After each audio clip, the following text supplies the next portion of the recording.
morning and welcome to the Point. It is Wednesday, October 6, 2021. Thank you to those of you joining us on the GBN, Grenada Broadcasting Network's Facebook page, the Grenada Broadcasting Network's YouTube channel, the website www.gbn.gd, GBN TV channel 7, 11 and 20. Good morning to the listeners of Classic 105.5, 105.9 and the folks joining us on Party Grenada and Go to Fet Facebook pages. Always a pleasure to have you.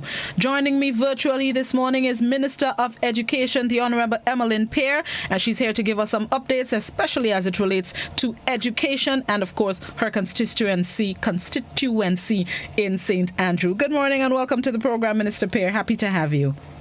Good morning, Blossom. Good morning, all your listeners and viewers on Facebook. What a privilege and honor for me to join you this morning. Thank you very much. Appreciate it. Before we get into education, I wanted to just hear your thoughts. Yesterday, we were all hit with the passing of a cultural icon, Mr. Peter Bain, and I know he was a resident in your constituency. It's a sad note to start on, but I know how important it is that we continue to honor and remember who Mr. Bain was. So from your point of view, Minister, just share with us the impact Mr. Bain has had in St. Andrew, culturally, nationally, a matter of fact. Well, actually, Mr. Bain resided in Granborough, which coincidentally is the constituency of his sister, Honorable Yolande Bain Horsford. But I believe, you're not off, because Mr. Bain was somebody who you can say lived in St. Andrew. So any constituency is quite applicable. When you speak about him. His business, where he spent, I believe, so much of his time, was actually located in my constituency. And so I am quite honored to have this opportunity to pay some form of tribute to him publicly. You mentioned a cultural icon. Of course, yes, he was. And everyone who was involved or is involved in some aspect of culture in St. Andrew would be able to identify with his commitment to the development of culture in the parish and his active involvement, the sacrificial way that he did what he did. And, I always think that businessmen like Mr. Bain probably did not do as well with profit as some people who would do, because the way they ran their business, almost like a service, a community service.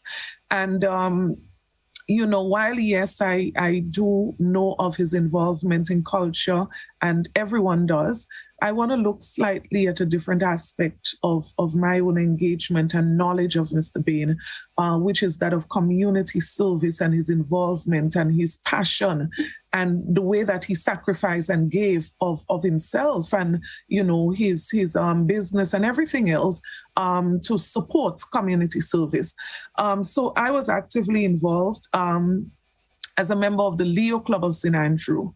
And of course, that would apply to the Lions Club of St. Andrew, where all meetings for many, many years was hosted, and I'm sure is still being hosted there at his facility, which he owned at the time, which is Bain's Upper Level. And so that was like a home for people who are involved in organizations like those. And so you went to meetings, you need something, you just run in the back to his little restaurant and he's always willing, he's always willing to help. He would come out and he would, do you need anything? Is there any way that you can assist? But there's another part of it, which has to do with that conference room that he owned and the main hall.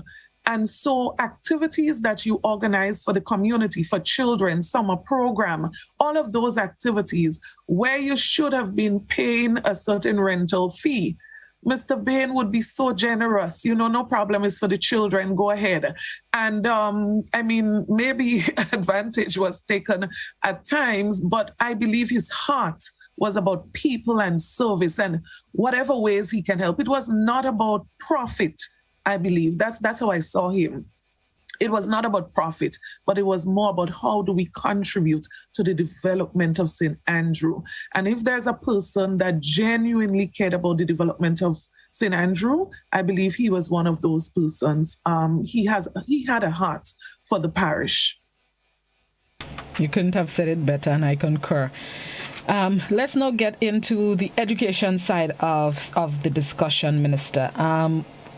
The reopening of schools for this semester has been put off, of course, because of the COVID-19 pandemic and Grenada's situation specifically. It is now just about a month since physical face-to-face classes were to resume, and we're still virtually. Any light at the end of the tunnel as to when students can return to the classroom? Even if it's a dim light. I like the question.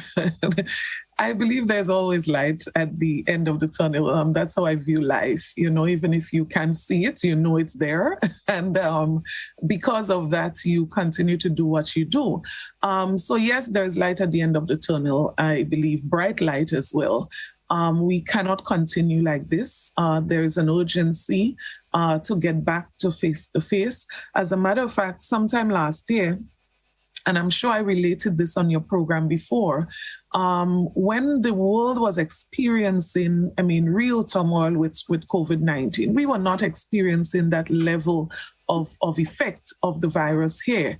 And internationally, there was the call to ensure that every possible effort is made for children to get back in the classroom, right? That was an international call. Our Secretary General of the United Nations, so many people at the highest possible level was expressing concern as it relates to children and their inability to access face-to-face learning opportunities. And the term that was used then is that if we don't do something, we are going to have a generational catastrophe. And that's quite a serious term.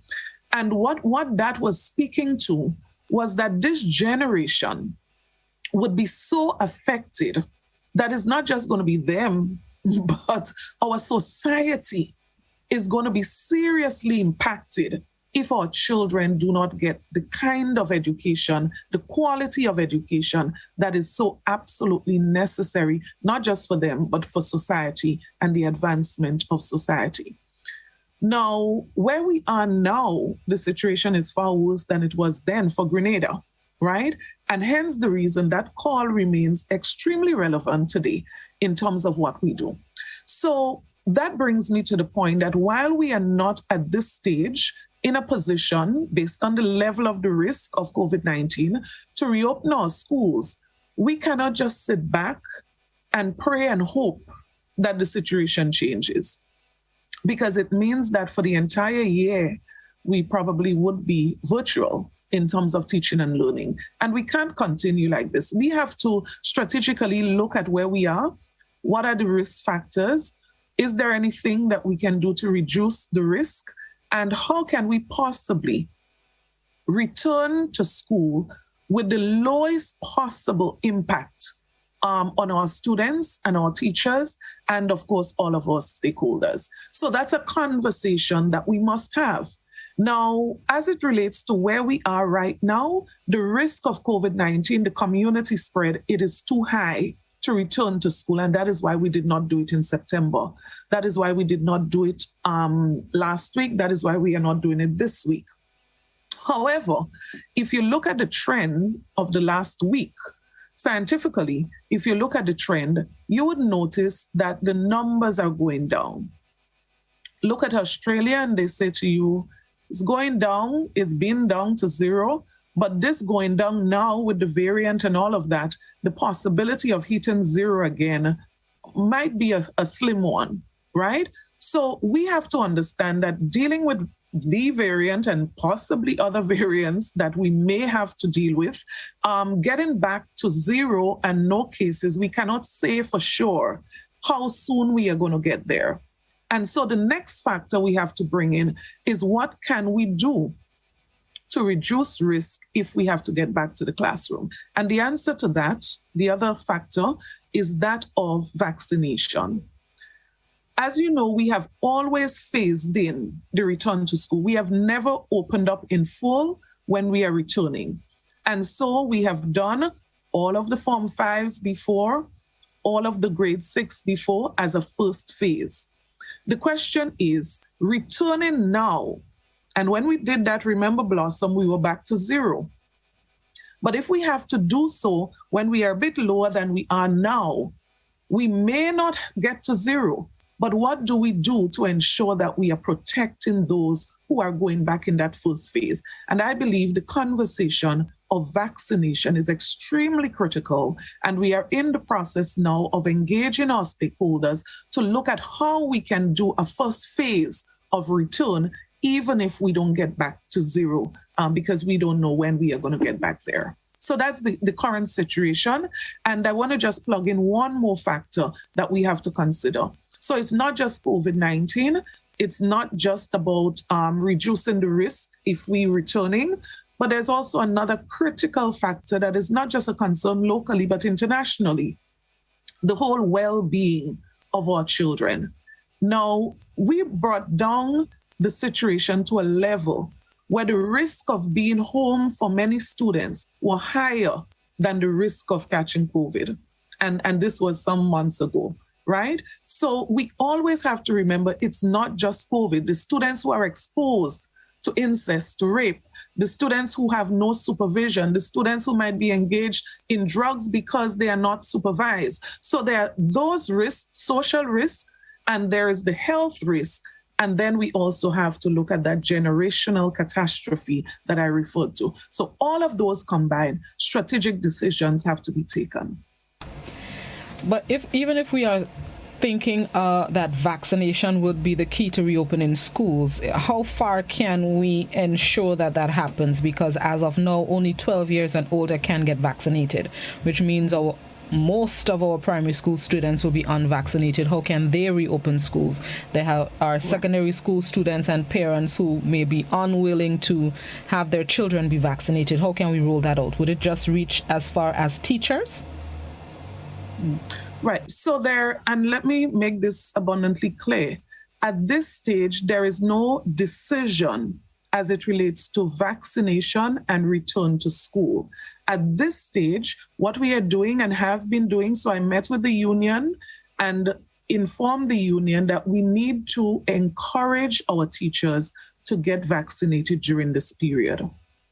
I have said to parents, I encourage you to get your children vaccinated because that obviously would be a plus for persons who are going back into the school environment where you have hundreds of children hugging and running and engaging. And let us just be very realistic here. Our children are not robots. We cannot program them. And so we know the reality. When you say wear your mask, we know what happens. We say stay 6 feet away from each other, we know what happens. We may have gotten away with this before, but dealing now with the variants, it's a totally different situation. It's not the same. So let us not act like it's the same situation that we are dealing with. No, it's not. So we have not taken a position, right, as it relates to mandatory vaccination of teachers and students. As a matter of fact, there's no place that we have taken that position as it relates to the education sector. However, what we are doing at this stage is encouraging people because of the importance of returning to school, because we don't know if we are going to be online for 1 year. We don't know at this stage, right? Let us not just sit back and wait. Let us do something that is going to help us to continue the education of these children. And remember, when we first, and let us just use CXC exam as an example, the first batch of students, we were very concerned. But these are not the students we should have been most concerned about, because these students, at the time that COVID came, most of them had finished the syllabus. Most of them were on the brink of readiness, right? Now, the students who did CSEC last exam, these students were affected from since Form 4. The students who are in Form 5 now, they would have been affected from since in Form 3. So it means they would have been missing, right?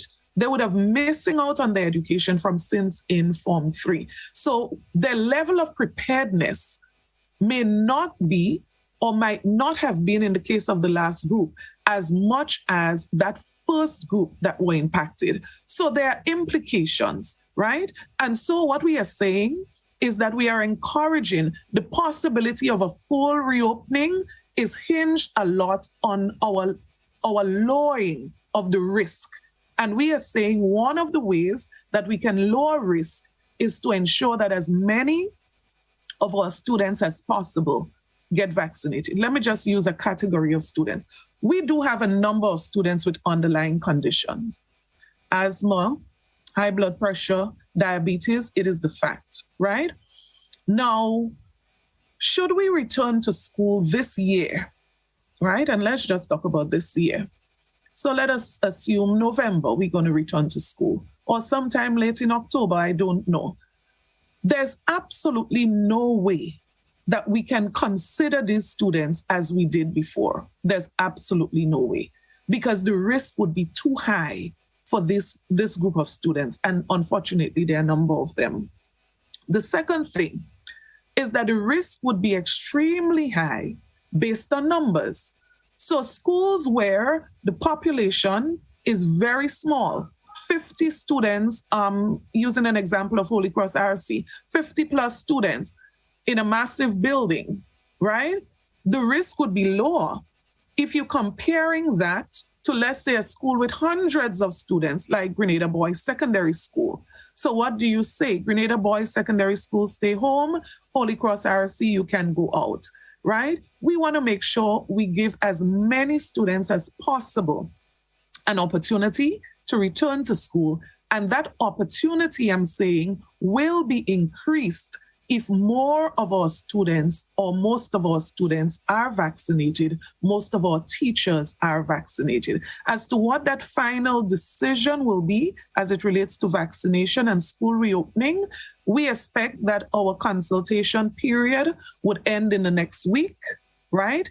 And Cabinet would take a final decision as it relates to education, the return of students, and then we would be informing the public as to how we are going to move with a first phase of return to the classroom. And note, I'm saying first phase, that will not be every student in Grenada.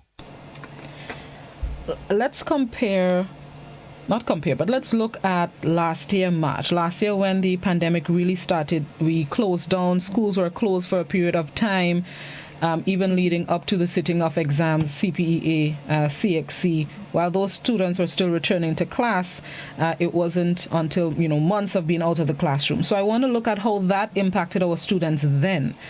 And how will we be fixing what needs to be fixed for this time? Because to me, that was a learning experience going forward to September 2021. That's an important question. And you see that word fixing? The longer we stay in this situation is the longer it would take to fix what was done. Meaning that you want to be able to help these children who have been severely impacted. Let us use, for example, the child who does not have connectivity at home, unable to log into the Zoom session, may get some assistance coming from a package from the teacher, or maybe mommy's phone or WhatsApp message of what you should do. Mommy doesn't care too much about education, doesn't understand the value of education. Mommy doesn't even pass on the work to that child. That child, too, cannot care less. So he's off to the river at 9 o'clock. He's down the road at 10 o'clock. What happens to that child, right? You want to be able to provide some additional support to that child at some point. But how do you do that when we continue to remain in this situation? And mind you, that child I spoke about represent hundreds of children in Grenada, right?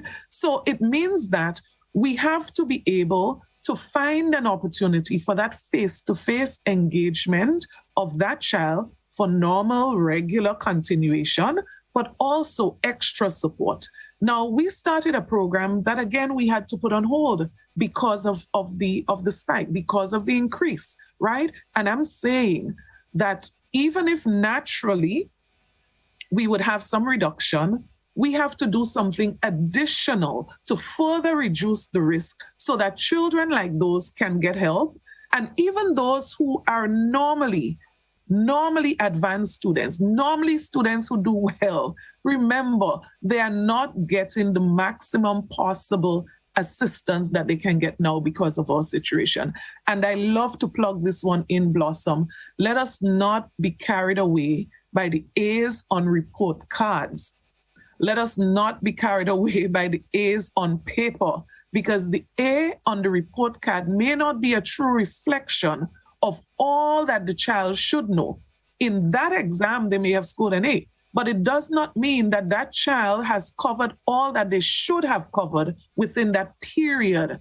Because remember, we are not going the full as it relates to the syllabus right now, as it relates to the length of classes right now. And so there is a need to be concerned, and the urgency of getting our children back to face is something that we cannot treat lightly. As I'm saying, and I want to make that point again, Blossom, we are not going to make a decision to return our children to the classroom if we are not convinced that the risk is low enough to return. So right now we're saying no classroom activities because of the level of the risk. We are saying we are noticing the risk going downwards based on the reduction in new cases, based on the number and the increase in recoveries. You can see that trend taking place. The trend is not sufficient at this stage to say return, but we are also saying that there is something we can do to further reduce that risk while that trend continues, I pray, continues in the way that it's going. There is also something that we can do to help the situation, which I believe is vaccination. Are we using this downtime or this absence of physical school to continue repair works on some of our buildings? I know work was scheduled to start on the T.A. Marshall Community College in Carriacou. Florida government, they're closer to my heart. I have little cousins going to that institution. Are we doing the repairs needed and necessary so that when school does start, the children would go back to safer environments? The answer to that is yes, but allow me to expand. We took a policy decision last year, and in previous years, the repairs of school was something that was done during the August vacation. And very often the August vacation was not sufficient to facilitate that. And the policy decision was that throughout the year, we would do repairs on school. And what that means is that we would maximize the vacation time. However, we won't stop. So that what you realize is that now, even after school hours, there is some measure of construction that takes place on weekends, right? So we have a number of projects that are continuing even now, right? The intention was never to stop after students return in September, but those will continue throughout the year. Last year, I stated that there's about $50 million that was committed to school infrastructure, massive investment in education, and throughout the island, Blossom, even as we speak, there's construction work taking place on a number of schools. In some cases, massive projects, as much as $10-12 million. And that is going to be extremely important in the improving of the teaching and learning environment. And I just want to make a specific point as it relates to the two schools that you mentioned.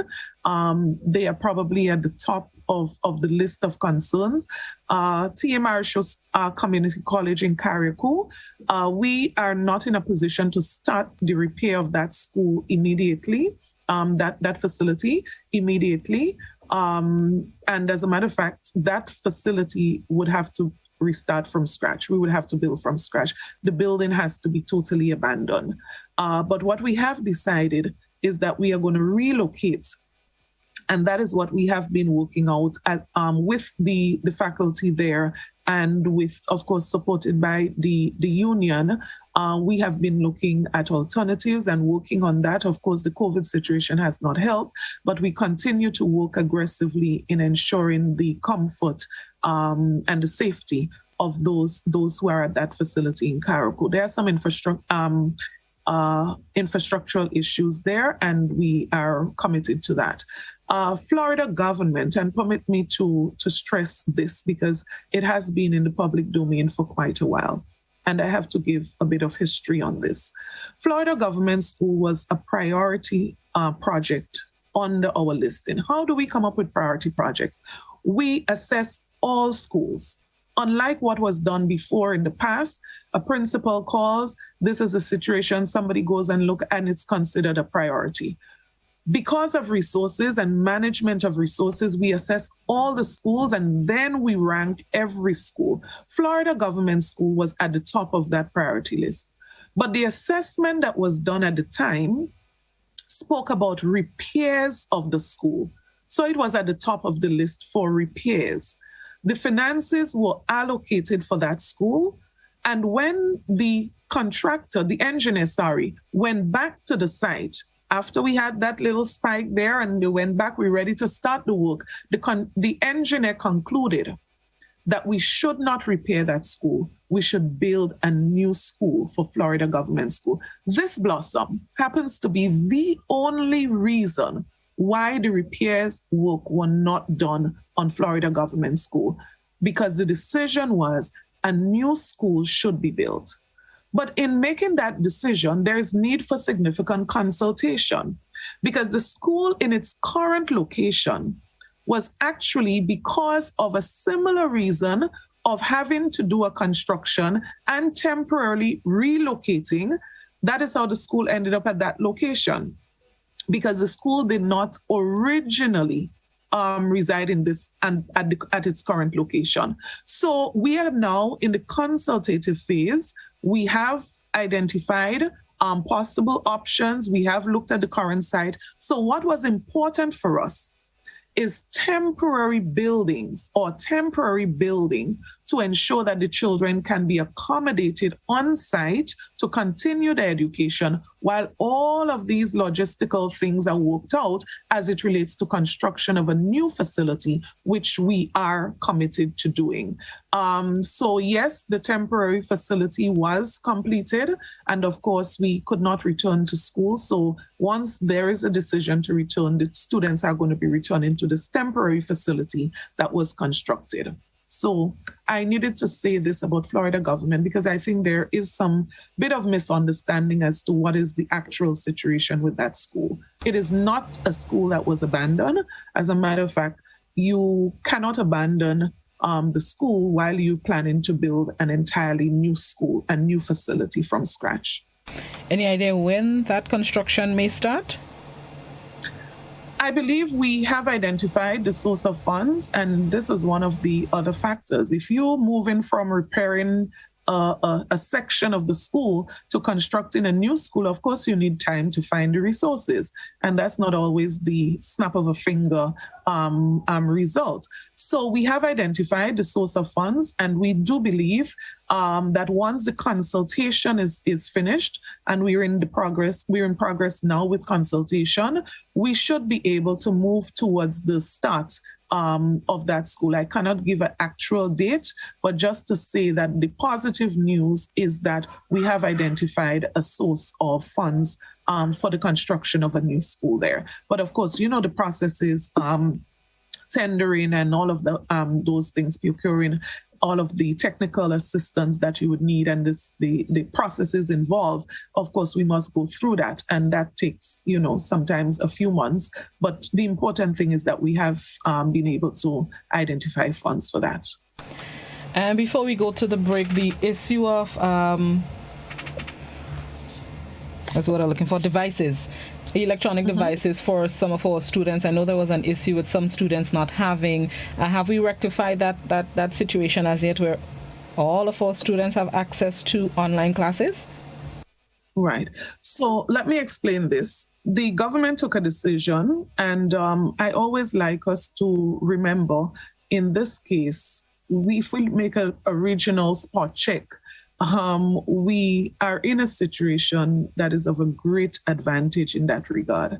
Most of my colleagues are still sending out messages, seeking sponsorship, seeking support. You know, please help us. We need devices.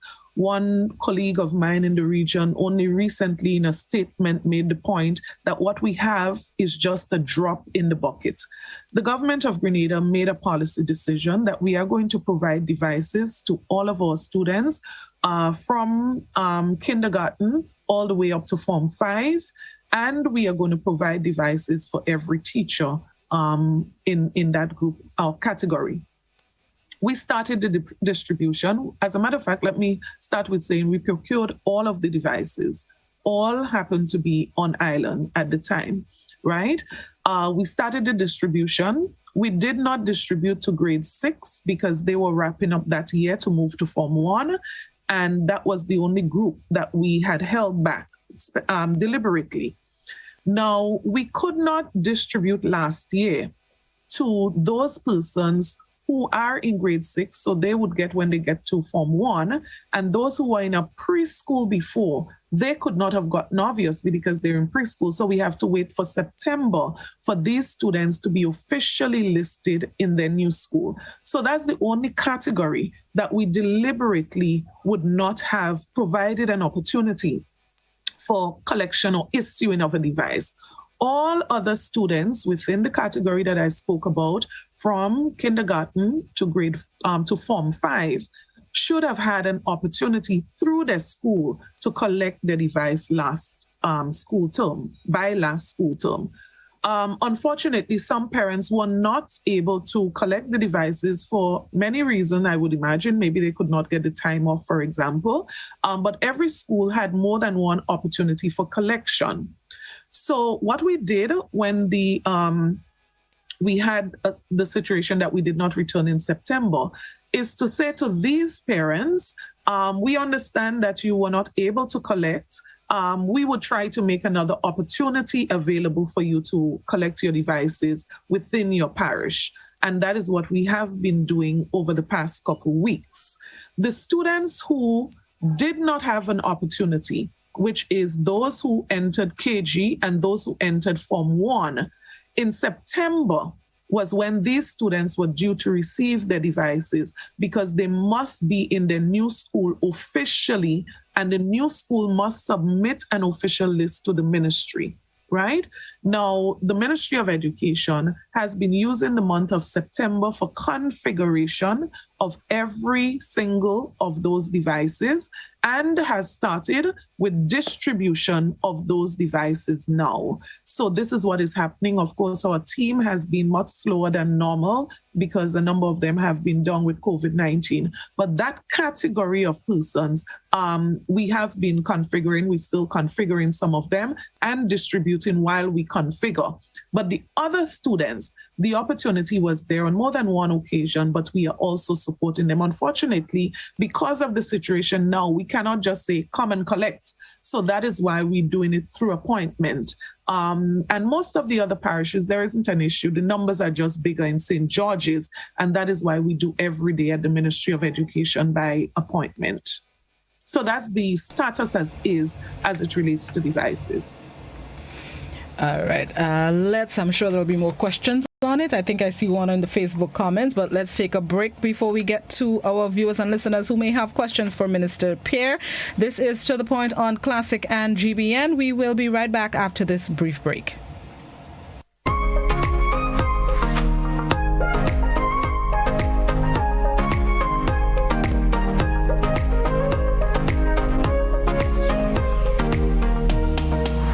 Let's get tough on breeder larceny. It will destroy our economy. Larceny threatens our food security. Can hurt us locally, hurt us globally. To all the buyers, ask for license from all produce sellers. To all people, 300 for police for them thieving fellas. To all the farmers, don't steal produce from your brother. Then you're selling to traffickers, hotels and street vendors. Nah, man. Let's do all we can to stop breeder larceny. New vigilance, new laws, and a tough judiciary. Stop Grenada's organized business crime. It's time. To report breeder larceny, call 300. GBN Television News at 7, a pulse on all things Grenadian. Look out for our new features through expanded synergies with our media partners in Barbados, St. Lucia, Jamaica, Trinidad, and beyond. Capturing the latest in news, sports, weather, and entertainment. Credible, informative. Thank you for making us number one. News at 7, live, Monday to Friday on GBN Television, Channel 7 and 11. K105.5 and 105.9, Hot 98.5 and 98.7, GBN Television Facebook page and YouTube channel, and www.gbn.gd. GBN, with you anywhere and everywhere. There's no better way to start your day than with me on Good Morning Grenada. Covering everything you need to start your mornings off right. 6:35 a.m. on weekdays on all GBN platforms. Good Morning Grenada, adding a little blossom to your mornings. Looking for that injection of vibes and energy, of course. Well, I've got just that. Hi, my name is Gary, Mr. Smooth, and I'm inviting you to join me on the Hot Morning Show on Hot 98.5, 98.7 FM. Weekdays, Monday to Friday, 6 to 10 in the morning. I've got a healthy dose of your favorite and most infectious hits sampled with information, news, laughter, and all the other ingredients that go into making the hottest morning show on the radio. The Morning Heat. And while you're at it, don't forget to hit us up on WhatsApp, 435.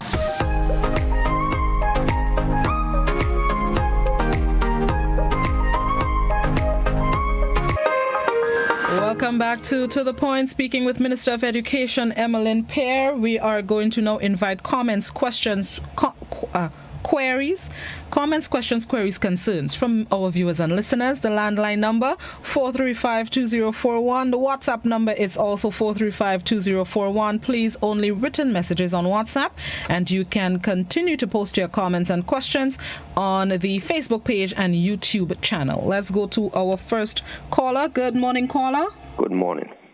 I realize that you have spoken more so on education, but in regard to more so the youths, I don't know how young is youth. And what you said is that education has been affected, well, within the students. I'm now asking myself, do you think who are the students? Do you think in the nursing field, in the teachers field, the standard of education has been affected? Maybe the contents might not be to the extent or fully then to the extent that what it used to be. So in other words, the contents are being lessened. I wonder if you could comment on this for me, please. Thank you. The contents, how does it affect the world? Thank you. Thank you very much, caller. Mr. Pear? Well, I'm going to do my best. I'm not sure I totally understood the caller, but I picked up content being reduced, and I'm assuming he's worried about how that is going to impact students as it relates to different roles that they would have to play in the future. I'm not sure if I got it right. I know he mentioned nurses and so on. Is that what he's asking? The fact that they would not be getting their full content program, right? Or full content. Okay. So what we have been doing is to ask our teachers, ask our principals, to ensure that as they supervise, as they manage, as they roll out their school-specific plan, that one, we give consideration to FaceTime, give consideration to the amount of time that the child is spending in front of the device. So you don't want a session going for an hour and a half. You don't even want a session going for an hour, because we have to take into consideration other factors, other issues, other implications, right? So you may have reduced time. But of course, in that reduced time, there's a lot that you can cover, right? In that reduced time, you can design your lesson to be able to achieve its full objective, right? You can provide additional work for the students to do in their downtime. Additionally, we are also going to be launching very soon the ebooks that you're going to see when it's launched, how this can significantly assist students and, well, parents supporting their children at home as well. So that is extremely critical. But I believe my greater concern is not so much the students who are engaged, but my greater concern is really the students who are not engaged. So the caller is absolutely right. These students would be missing content.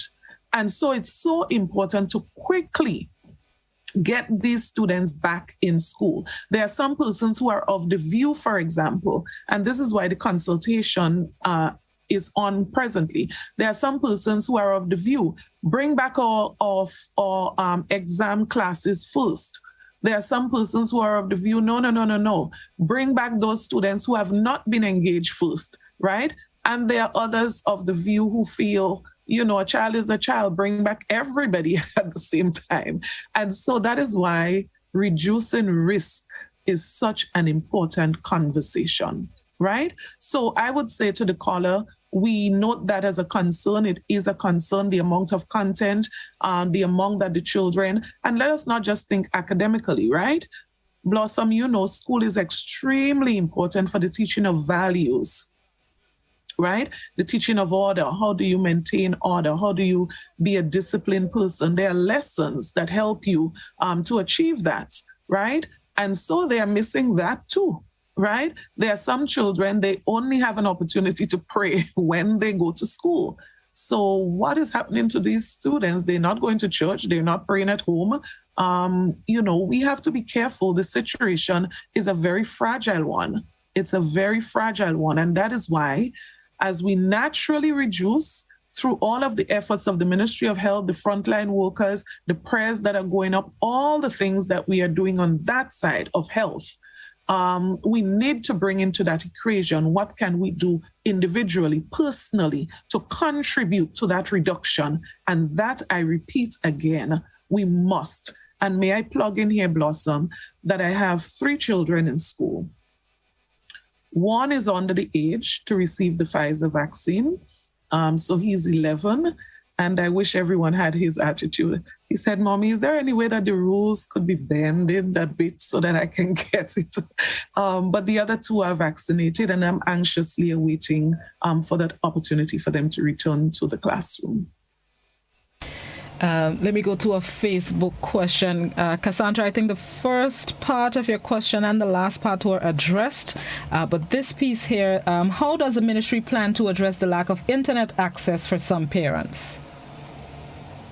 Very important question, very timely as well. And I should have also mentioned that. So thank you, Cassandra.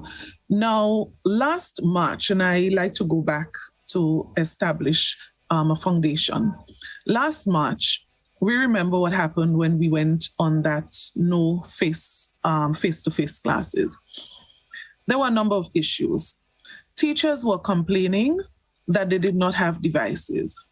Teachers were also complaining that they are not prepared in some cases, few cases, to use their personal device to facilitate online teaching and learning. So some students for that entire period had no contact, no communication. The second thing is that parents were also complaining that they have one device, maybe a cell phone, and they have 5 children, 6 children. It's impossible to share, right? And that situation there was extremely difficult to manage to facilitate teaching and learning. Where are we now? We're in the total opposite end of that spectrum. We're at a situation where teachers have devices, students have devices now, right? With the exception of the small groups that I mentioned earlier. You are right. There are several components to a good e-learning program. The device is one. The content is another. And I'm pretty much satisfied what we have now as content is a great start for the students. The training is another component. And we have been doing a lot of work there, extremely well there. And our teachers have been doing extremely well in their response to the training. So we've been doing a lot of work there. And that 4th pillar is what Cassandra just raised, connectivity. So without that, these other three pillars are not going to be effective, right? Most of our students, of course, through the efforts of their parents, would have some means of connectivity at home, right? So we sorted out the school situation. If they're in school, we don't have that problem, generally speaking. What we are doing as a government is to say now, things have changed. Internet was considered a luxury at one point. We are saying as a policy statement now as government, internet for a home where there are children is a necessity, right? So the same way the government took a policy position as it relates to water and electricity for homes, we have taken the same approach as it relates to internet. And so we have been looking at ways in which we can support these vulnerable families. And through an initiative under the Ministry of Finance, working together with the telecommunication companies, we have gathered through the schools the names of families, parents, and children where there is need for support as it relates to internet. And there is an initiative rolling out now to support these families. So once that initiative is successful, Grenada would have completed those 4 pillars successfully as it relates to its e-learning initiative, right? And of course, as I said, in its very advanced stage, but we continue to work aggressively on improving every aspect of that. So connectivity, extremely important. Government recognized that and has been investing, has been committing to that area as well. Good morning, caller. Hello, good morning, and how are you? I'm good. That's nice hearing your voice. Morning, Mr. Minister. Morning, Mr. Minister. Morning. Miss Minister. Anyhow. I understood what you meant. Right. Excuse me. Let me say this. Now, let me get this thing straight. This statement that you're making there this morning have been around the world long. And this is what you call a propaganda machine you're putting on there. And the next thing about it, you is the same person who said education will be a thing of the past.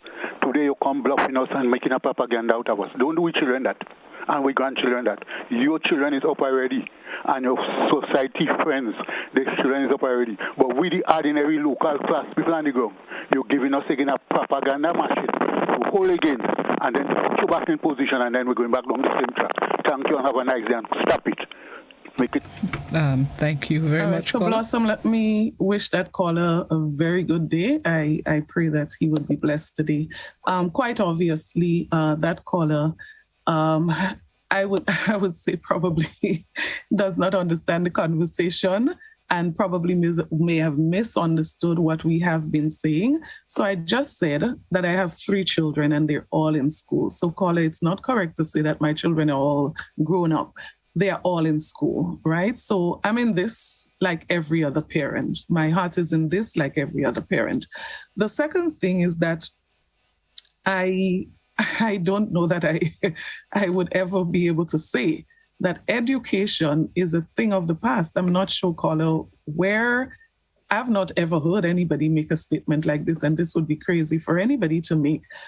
So quite obvious, you must have misheard or misunderstood, or, I forgive you for that. Education will never be a thing of the past. Education moved from being a privilege.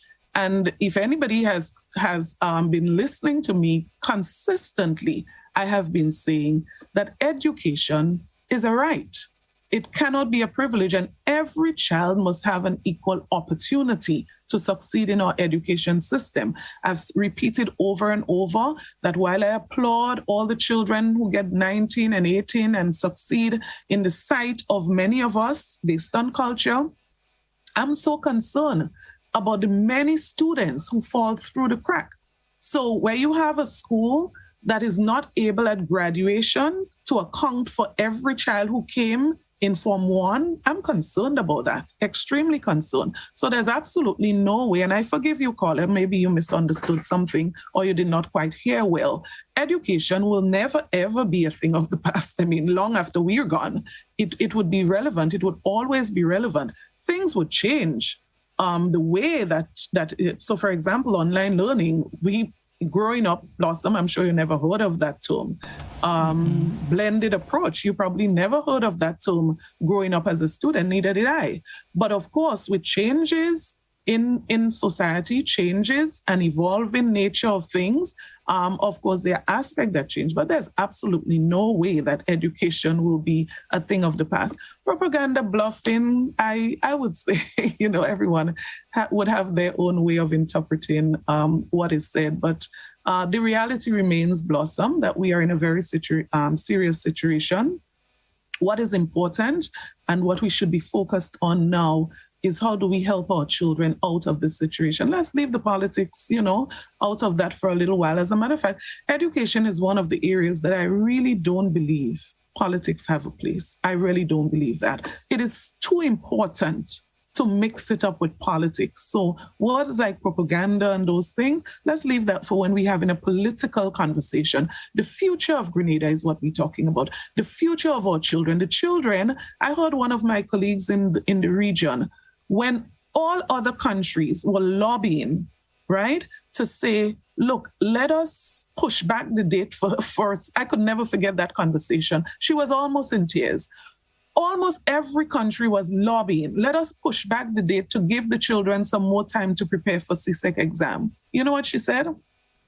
She said, listen, the situation is tough, but let us do it right now. Because when I look at the number of Form 5 students who have left school, they pull in a bus door, they're walking up and down the road, they're smoking their hair in a particular way, and they have given up on school because they cannot wait for no deferral of no date for no exam, right? It is the reality of the situation that we face. Children are falling through the cracks as we talk propaganda, as we talk those kind of languages. Children are actually falling through the cracks. Let us make that the priority. Let us talk about what can we do, what can we support, what initiative can we come up with, what can we do in the community to help them, what can we do to encourage a child to stay online.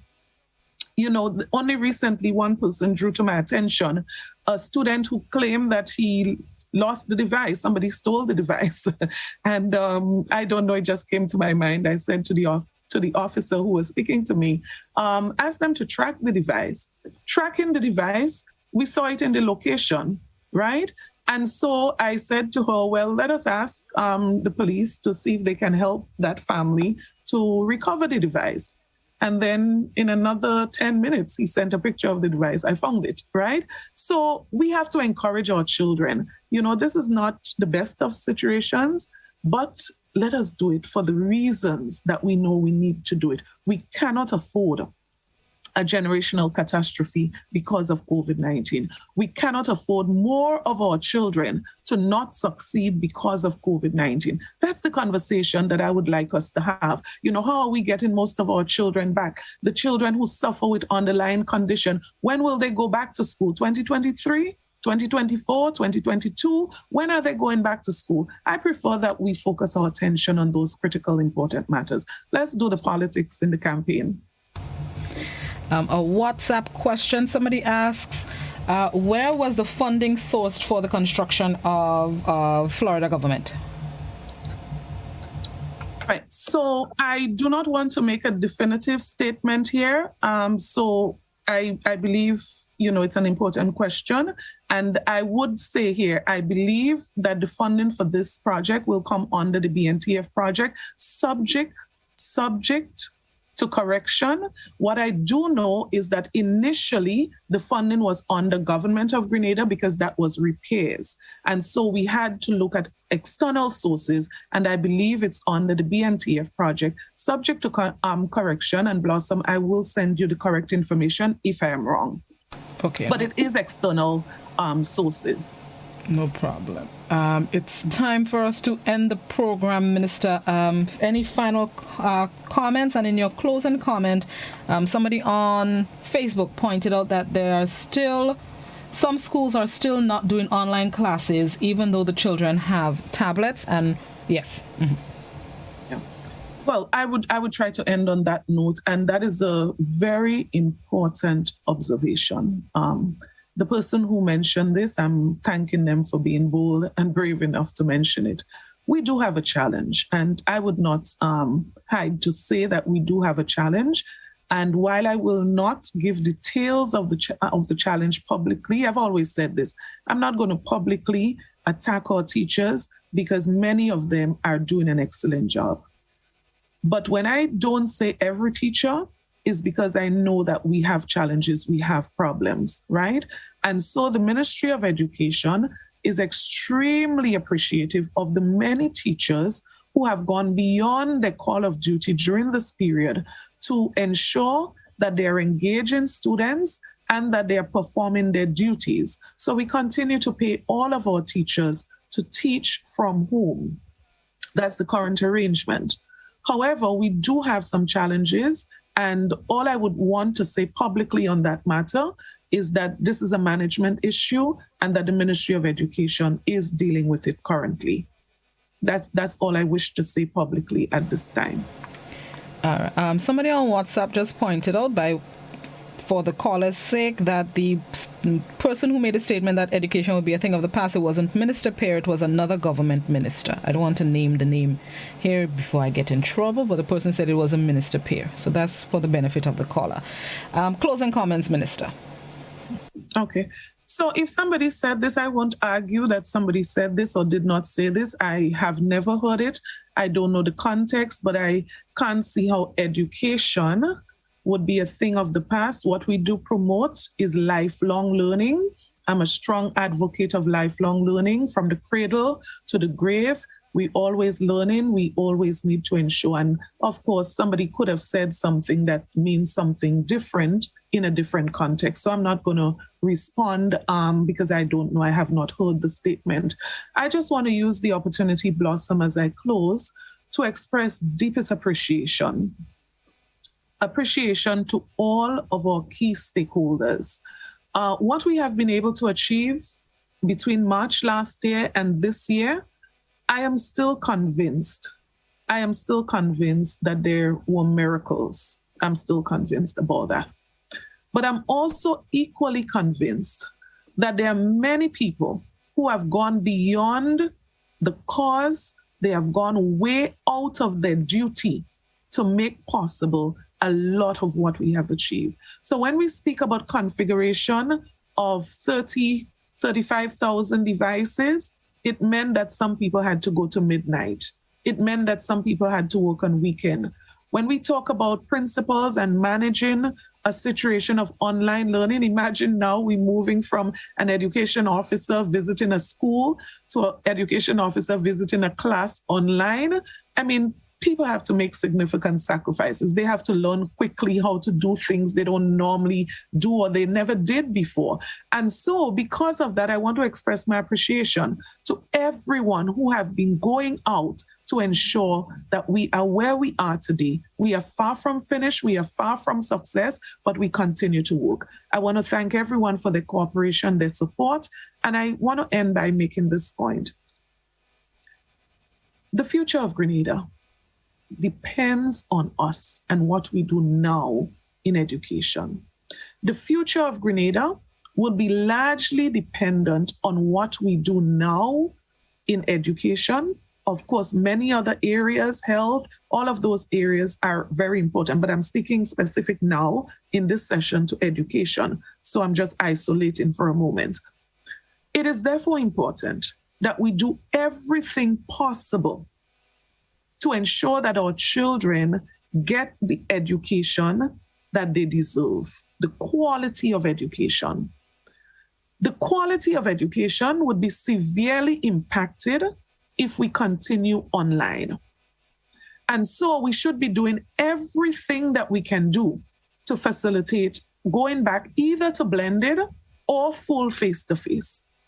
To go back face-to-face comfortably, we cannot rely on what we have been relying on in the past. And this is what we've been relying on. We've been relying on the numbers getting back to zero. But look at what has been happening. Gets back to zero and it shoots up again and we're back home. For how long, Blossom, will we continue like this? And this is why I am totally convinced that we now need another factor that even if there is an increase, it may not affect us and the face-to-face opportunity that we can provide to children. And I'm convinced without a shadow of a doubt that right now, what we have that can facilitate that is vaccination. So I'm a person of very strong faith, but I also believe that faith without works is dead. And it's the reason why I strongly believe that the option that we have that we can do. So let us leave what God can do, right? And let us focus on what we can do. And what we can do is to ensure that our students and our teachers are vaccinated, to speed up the process of returning back to face-to-face so our children can continue their education and can get that opportunity to succeed locally, regionally, internationally, wherever they are placed, that they can thrive and they can do well. And that's the kind of society that we want to build. Every child must have an opportunity. And if we really believe that, and we really care about every child having an opportunity, let's think about the little child now. Let's think about the children now who are not online, who cannot be online for many reasons, and they are depending on us to do something. They are depending on us to do something to get them back in an environment where they can continue their education. Thank you so much, Blossom, for having me. I wish everyone all the best, and I encourage every parent, please consider, please seriously consider having your children vaccinated so that they can return to school in the shortest possible time. I'm appealing to teachers this morning. Please consider the continuation of education. Please consider our mandate as education lovers, as education officials, that we want to give every child an equal opportunity to succeed. And to do that, we must do something. And I encourage you to get vaccinated so that when you get back to the classroom, you would not be exposed as well, and that you would be protected. Many of you have children. Many of you have grandparents. Many of you have people that when you come from school, you'll be going back to these people. Let us take a wise decision. Let us make a decision to protect ourselves and protect our loved ones. Thank you so much, Blossom. And thank you, Minister. Continue to stay safe and all the best. Same to you. Same to you. God bless. Bless. Minister of Education, the Honorable Emmeline Pear. We thank her so very much for being our guest this morning. And thank you, viewers and listeners, for tuning in to The Point. Always a pleasure to have you. That's the end of my time for today. Mid-Morning Buzz is up next. Keep it locked right here to Classic 105 GBN TV. Enjoy the rest of your wonderful Wednesday. I'll be back tomorrow morning, God willing.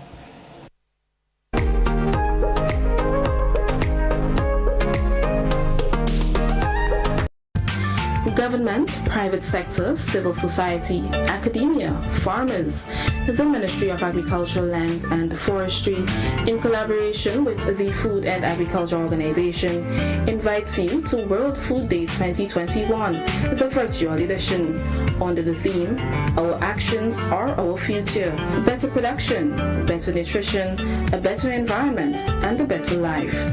Join us October 15 from 9:30 a.m. via Zoom, Facebook, GIS, and Real FM as we recognize and celebrate the many successes of the agriculture sector.